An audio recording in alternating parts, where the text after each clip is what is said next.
बीते ना उम्र ओ अभी अभी कहते हो बीते ना उम्र मेरा है दो दिन का मेरा है दो दिन का ये तो जोगी वाला तेरा मेरा है दो दिन का जोगी वाला तेरा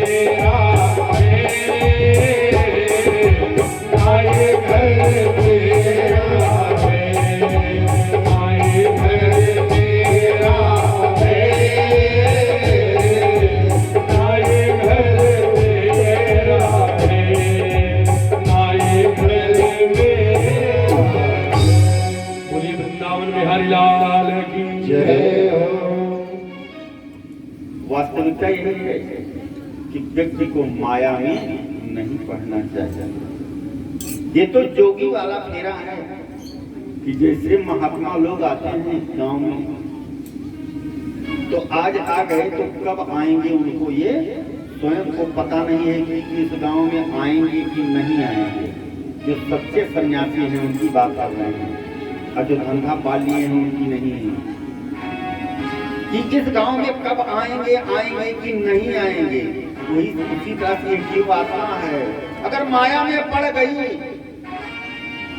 दान नहीं किया, धर्म नहीं किया, तो 84 में भटकना है, 84 लाख होने में भटकना है। फिर जल्दी मनुष्य तन नहीं मिलेगा। ये दत्तात्रेय की गुणग्राही दृष्टि है। इसको कबूतर एवं कबूतरी से उन्होंने शिक्षा लिया कि व्यक्ति को माया में नहीं पड़ना चाहिए। कबूतरी ने माया दिखाई और जाकर के स्वयं फंस गई और प्राण टूट के उड़ गए। कबूतर ने दत्तात्रेय ने सर्प को गुरु बनाया। सर्प को गुरु बनाने के बाद ये शिक्षा दिया साधु संतों को कि संत को मकान बनाने की आवश्यकता नहीं है। उनका तो काम है कि भिक्षाटन और तपस्या, भिक्षा मांगे और तपस्या करें। घर तो उनके लिए बना बनाया ही रहेगा। और किस सर्प को गुरु बनाया? अजगर को, कि बहुत ज्यादा खाने के लिए न सोचे। अजगर क्या करता है, जब उसको खाना होता है तो एक बार में सांस लेता है, जो प्रारब्ध में होता है वही आ जाता है। तो संत को ये नहीं चाहिए कि आज भाई पकौड़ी खाना है, पनीर पकौड़ी खाना है, रसमलाई खाना है, इसको खाना है, उसको खाना है, ये नहीं। प्रारब्ध के अनुसार जो कुछ मिल जाए उसी से भरण पोषण करना चाहिए। समुद्र को गुरु बना लिया दत्तात्रेय जी।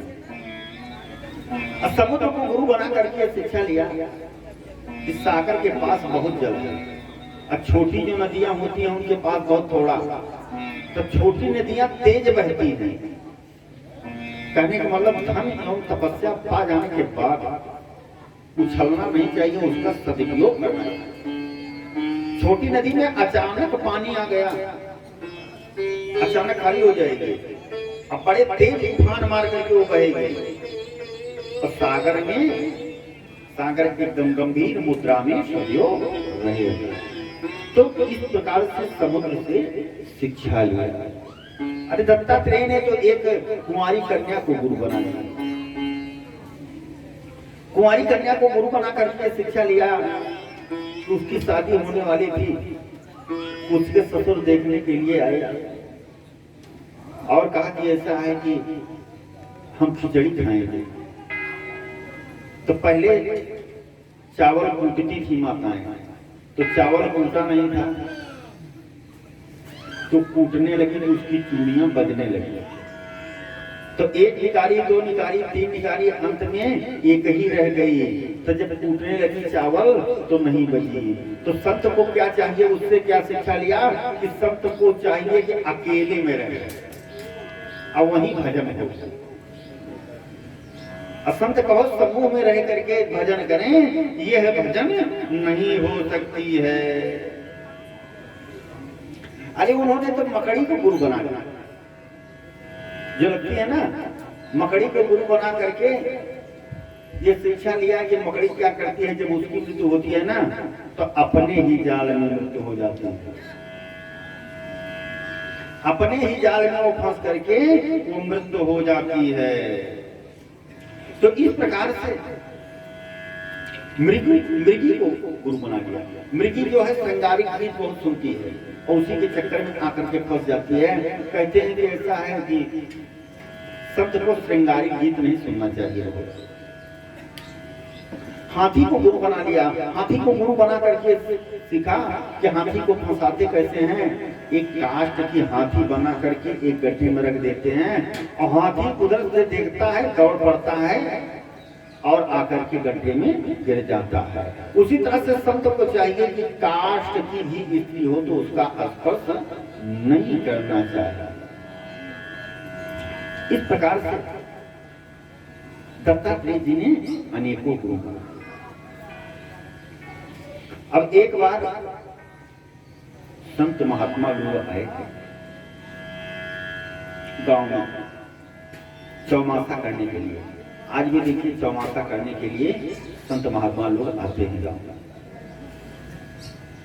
और इधर यदुवंशियों का परिवार 56 करोड़ का हो गया। यदुवंशी बालक इतना उद्दंड हो गए थे, इतना उद्दंड हो गए थे कि जब भी श्री कृष्ण के भगवान के समक्ष जाते तब यही कहते, भगवान समझाते कि भाई ठीक है सबसे दुश्मनी ले लेना, लेकिन ब्राह्मणों संतों से कभी नहीं, संतों का सदैव सम्मान करो, यही कहते। अब एक दिन संतों की मंडली आई, उसमें अति दुर्वासा, चौन आदि बड़े बड़े संत महात्मा, अमलात्मा, विमलात्मा संत थे। आइए यदुवंशी बालक जो है पहुंचे और यदुवंशी बालक जैसे पहुंचे, पहुंचने के बाद देखा कि महात्मा है, उद्दंडता थी।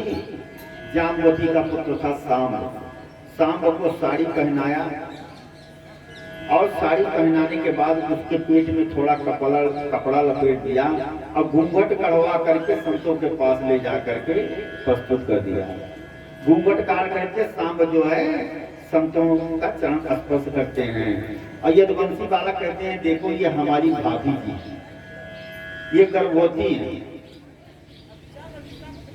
अब ये गर्भवती है जो, तो आप जरा देख करके बताइए महाराज जी की बिटिया होगी कि बेटवा। संत लोग जो है ध्यान लगाते, तपस्या से ध्यान लगाने के बाद सोचते कि जाओ बच्चे हैं, मजाक कर रहे हैं, जाने दीजिए। कहते हैं भैया जाओ, हम नहीं जानते तुम्हारे भाभी की बिटिया होगा कि बेटवा होगा। ये ताली बजा करके यदुवंशी बालक हंसने लगे। उधर दुर्वासा जी खड़े थे, कहा क्या बात है। संतों ने सोचा कि दुर्वासा जी के पास अगर ये चले जाएंगे तो गड़बड़ हो जाएगा। कहा कुछ नहीं। इतने में जो है यदुवंशी बालक उद्दंड पहुंच गए दुर्वासा के पास। कहा आता जाता कुछ है ही नहीं, ये पीला कपड़ा रंगा लिए हैं, बाबा बन गए हैं। दुर्वासा ने कहा क्या। कहा ये बताओ अगर बहुत आता है तो हमारी भाभी जी गर्भवती है, बिटिया होगी कि बेटवा। दुर्वासा ने देखा तपस्या से, कहा वो संतों से तो मजाक कर रहे हैं। कहा तुम्हारी भाभी के न बिटिया होगा न बेटवा, बल्कि ऐसा लोहे का पिंड होगा जिससे तुम्हारी यदुकुल का संहार हो जाएगा।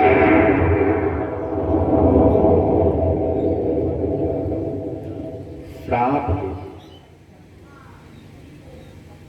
जब सांब की साड़ी खोलते हैं तो लोहे का एक ही पिंड निकलता है। अब ले आए महाराज उग्रसेन के पास आए। महाराज उग्रसेन के पास बताया गया तो महाराज उग्रसेन जाकर के संतों से बहुत आग्रह करते हैं, लेकिन संत लोगों ने कहा क्या बताएं। अब श्राप हो गया है, अब ये मिटने वाला है। महाराज उग्रसेन ने क्या किया, तो उस लोहे के पिंड को रेती से रेत करके चूर्ण बना दिया, और जब चूर्ण बन गया तो कहा इसको फेंक दीजिए, प्रभास क्षेत्र में फेंक दिया, और जो छोटा सा रगड़ने पर बच गया, जो बच गया उसको समुद्र में पुनः फेंकवा दिया। इधर द्वारिकाधीश प्रभु जब आए तो ग्वाल वालों ने बताया, क्या बताएं, श्राप हो गया। कहा किसने दिया, कहा दुर्वासा। तब तो द्वारिकाधीश प्रभु सबको बुलाए, कहा हमने कहा था कि संतों ब्राह्मणों से कभी दुश्मनी मत करना, ये तो हमारा 56 करोड़ यदुवंशियों का परिवार एक दिन विनाश हो जाएगा। बड़ी चिंता में पड़ गए, क्या करेंगे। महाराज उग्रसेन के पास गए, उग्रसेन ने बताया, कहा कुछ नहीं, ऐसा कुछ नहीं हो सकता है, बैठा न जाए देव निजवाणी, अब हमारे परिवार में कोई बच नहीं सकता है, क्योंकि ब्राह्मणों का श्राप लगता है। अब ब्राह्मणों का जब श्राप लगता है तभी उनकी सदैव पूजा की जाती है। अब क्या हुआ कि जो प्रभासक क्षेत्र में फेंकवा दिया था वो एरका नाम की घास हुई, और एरका नाम की घास हुई। एक दिन ये 56 करोड़ यदुवंशी मदिरा पी करके आपस में लड़ गए, और लड़ बैठने के बाद उसी घास को उखाड़ करके जिसको मार देते थे, इतना विष व्याप्त था, इतना विष व्याप्त था कि उसके स्पर्श मात्र से ही उसकी मृत्यु हो जाती थी। 56 करोड़ यदुवंशी चतुर्पंचा और शेषतः 4-5 बचे। इधर द्वारिकाधीश प्रभु ने देखा, आए एक तालाब के पास जल पिया, और जल पीने के बाद एक वृक्ष की जड़ पर अपना पांव ऊपर करके बैठ गए। सोच रहे थे कि इतना बड़ा परिवार क्या करें, इतने में एक बहेलिया आया और बाण मार और जा करके हमारे प्रभु के चरणों में लग गया। मृग समझ करके वो बाण मारा, और जैसे पर प्रभु के चरणों में लगा, वो आया, बहेलिया रोने लगा। कहा प्रभु हमने भूल से आपको बाण मारा। द्वारिकाधीश प्रभु ने कहा नहीं, आपने भूल से नहीं बाण मारा, मेरी इच्छा से हमने वादा किया था। अर्जुन को बुलाया, कहा कि जाओ हमारी गोपिकाओं को कह दो कि द्वारिका पूरी खाली कर दो, नहीं तो आज के 7वें दिन समुद्र डूबोगे। अर्जुन गए द्वारिकापुर गोपिकाओं को लाने के लिए। इधर वो सुंदर श्यामला सलोना प्रभु की आत्मा जो है वो निकल गई, और निकल करके सुखदेव स्वामी राजा परीक्षित को ये मंगलमयी कथा श्रवण करा रहे हैं। वो और कहीं नहीं गई, वो आकर के वो तेज जो है इसी श्रीमद् भागवत में समाहित हो। इसी से श्रीमद् भागवत को सर्वश्रेष्ठ माना है। ये भगवान का प्राण। राम आए, कृष्ण आए, सब चले गए। अब हम आप माया के चक्कर में पड़े रहते। ये पंछी पिंजरा का कब हो जाएगा, इसको कोई नहीं जानता। इसलिए सदैव चिंतन करते रहेंगे। पंछी रे देश बेगाना, पंछी रे देश बेगाना, मेरी करता फिरता, मेरी करता फिरता, सांझ ढले उड़ जाना रे, पंछी रे देश बेगाना, पंछी